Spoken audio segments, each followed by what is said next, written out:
Days like this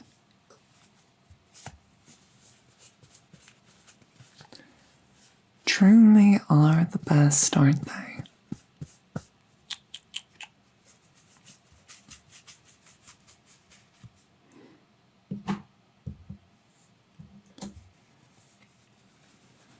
No responsibilities, no concerns. Just time.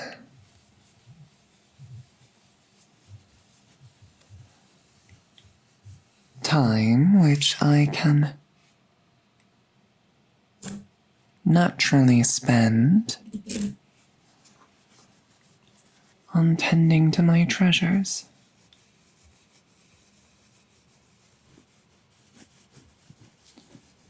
Polishing my coins and enjoying the peace and quiet. What a delight to pamper one's treasures. What an absolute pleasure.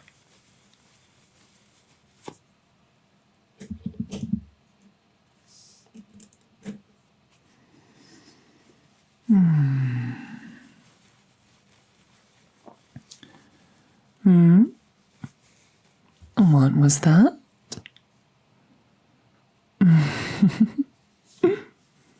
You're tugging on my leg all adorably. What is it? I see.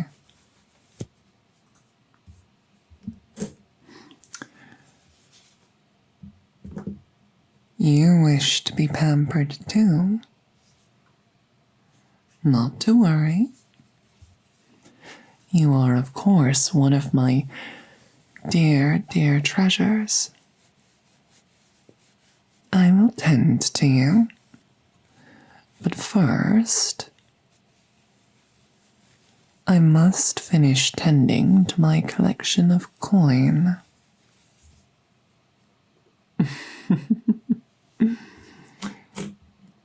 Oh, yes. I dare say I only have,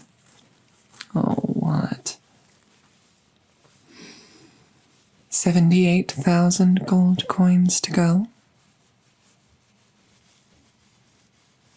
Shouldn't take long.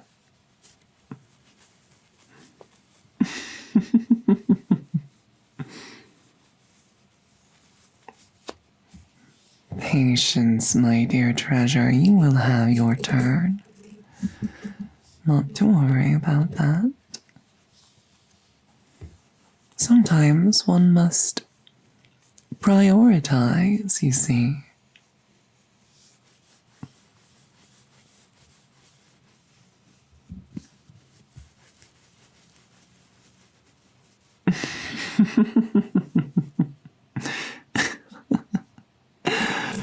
Oh, my dear, dear treasure. Oh, look at you.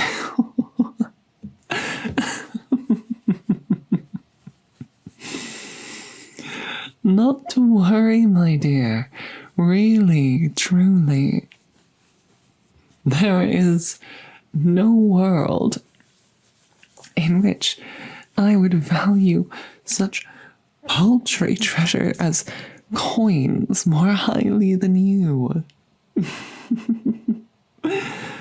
Honestly, I mean it with my whole heart.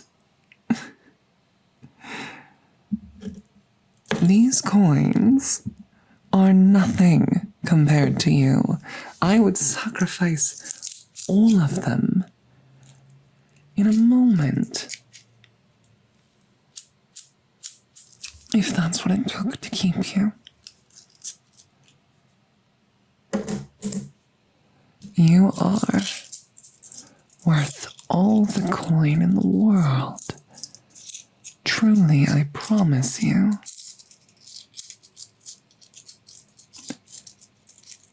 Do you believe me when I say this?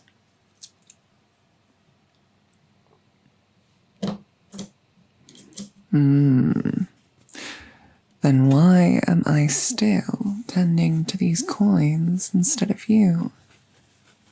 Well, quite an astute observation. Quite an interesting question, but I assure you there is a reason.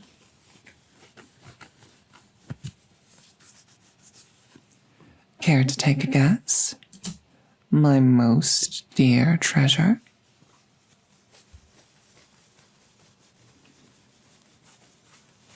Come now, surely you must have some idea.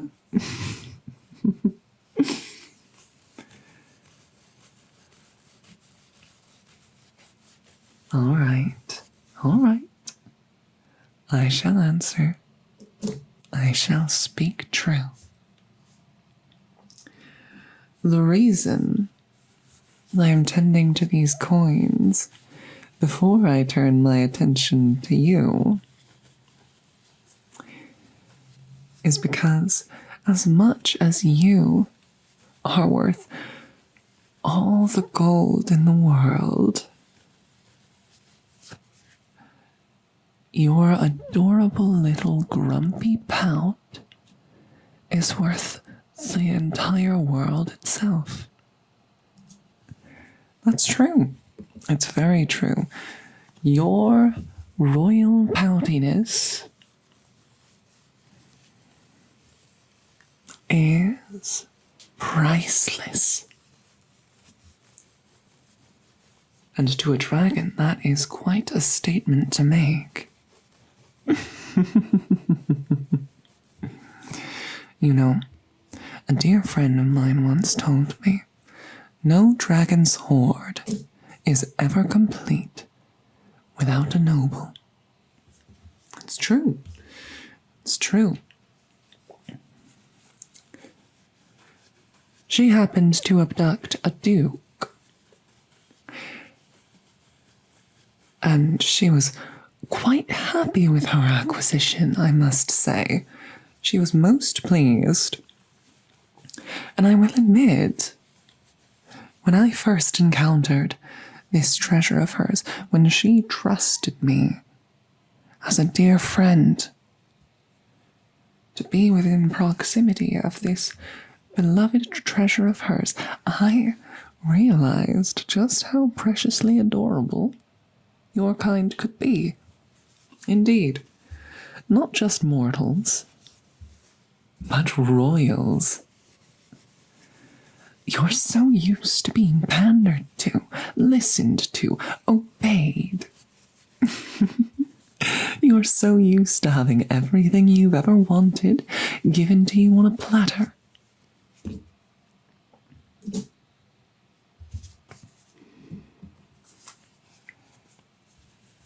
And to take someone like that and to hold power over them, to be the one who bestows that which they think they are owed, to be the one who withholds it. There is no better feeling in the world. Truly.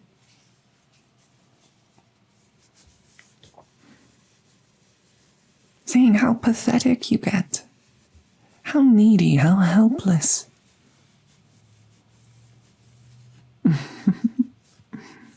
A treasure that demands to be adored. Isn't that the most adorable treasure of all? That's what I think, at least. And so, for the sake of deriving the most enjoyment out of such a treasure, well, naturally, that means I must tease you just a bit every now and then to remind you that the luxury and joy you experience are granted by myself, and solely by myself, you see?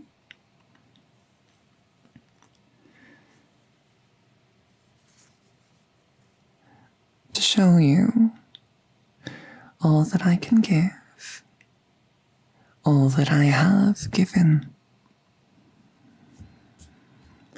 and make my precious royal just a touch more dependent on me. Not that you weren't dependent already. Now, how about I pay attention to you? How does that sound? I have a lovely little gift for you. You see this? It's a brand new cloak I acquired purely for your sake. Go ahead and feel it. It's soft, isn't it? Smooth. Pleasantly cool to the touch. Do you know where I got this? Oh, well. You might recall in the summer there was a period of roughly 2.5 weeks wherein I was absent and you were tended by my servants instead. You remember this, yes? Of course you do. You were so fiendishly clingy when I returned. So dearly did you miss your dragon. Well, the reason for my long absence was because I was traveling to make a trade. Oh, yes. A trade with a fellow dragon who I have had dealings with in the past. That is not where I got this cloak, no. The dragon, you see, he demanded that I meet him deep within the bowels of the earth.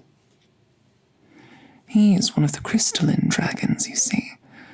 His scales shine like amethyst. And like many of his kind, he prefers to dwell within the earth rather than soar above it. And so down, down, into the depths I descended. The deal was struck, and so up, and up, and up I climbed, until, wouldn't you know it, my very own wings were caught in a web of finest make. Oh yes, it's true. I was captured, alive, by a colony of arachne. What a concept! A dragon captured against her will. Perhaps if my breath was fire instead of frost, I could have simply burned the threads. But even then, I don't know that I would have. For those threads, they sparkled, they glistened in the light. And they had such fragile strength about them. So indeed, I sat and I waited, biding my time, until the Arachne's matriarch arrived. Thinking me helpless, she dared to approach, and then I took her betwixt my jaws. And around a mouthful of squirming arachne, I said, "Free me from my bonds, or these jaws shall crunch." And free me the arachne did. Then, in my newfound liberation,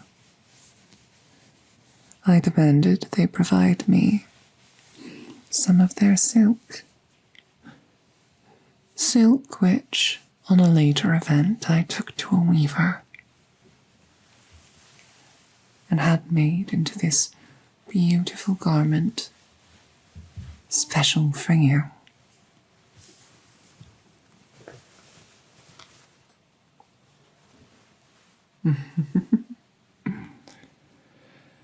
But of course, that's not the only thing I happened upon in my visit, my journey.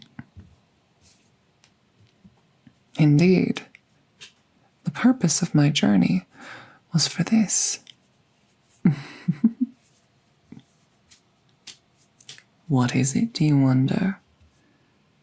Why, it's a fruit. Surely you can recognize a fruit when you see one. But it's not just any fruit, is it? No, of course not. This is quite the rarity. This is the fruit of life. And I mean that in quite a literal sense. To devour this fruit is to extend one's lifespan, which means a few more 100 years of pampering, of love, a few more centuries of time spent with the greatest treasure I have ever owned. And naturally, my dear friend, who I went all that way to visit, has a source. It's quite the expensive transaction, I must say, but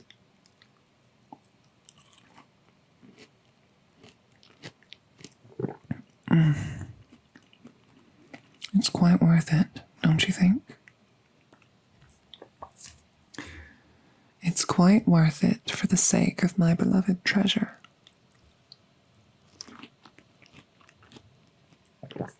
Take a slice. It's a tiny bit sour, but still perfectly sweet enough to be enjoyable, I should think. Go ahead. One slice is 100 years. Take a bite. Good. That's right.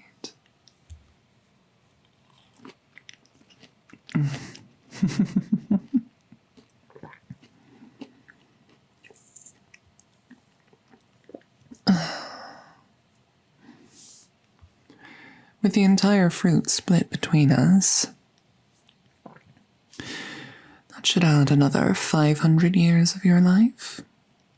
And within that time, of course, I will be able to comfortably afford purchasing another fruit.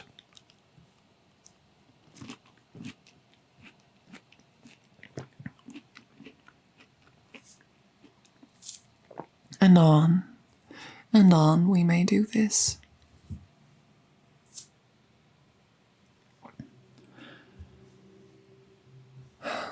And so I will be able to keep you, my love, for millennia.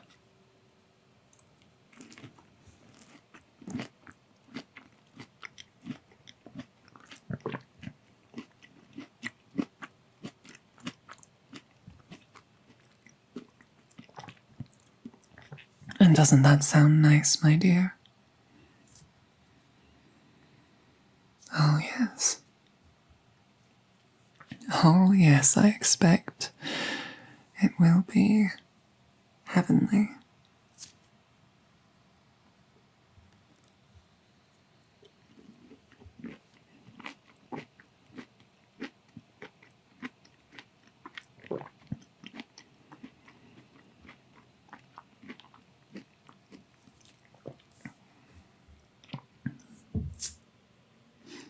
A dragon wishes to keep her treasures for as long as she may.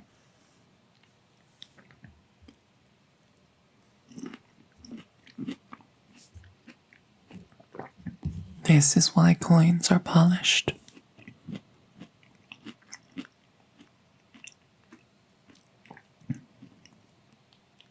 This is why they are kept from the outside world.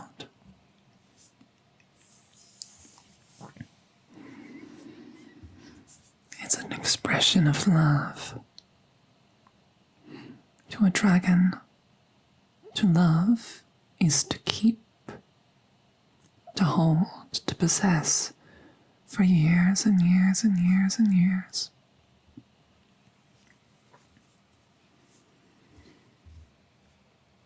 I love you, my treasure, and so I shall keep you for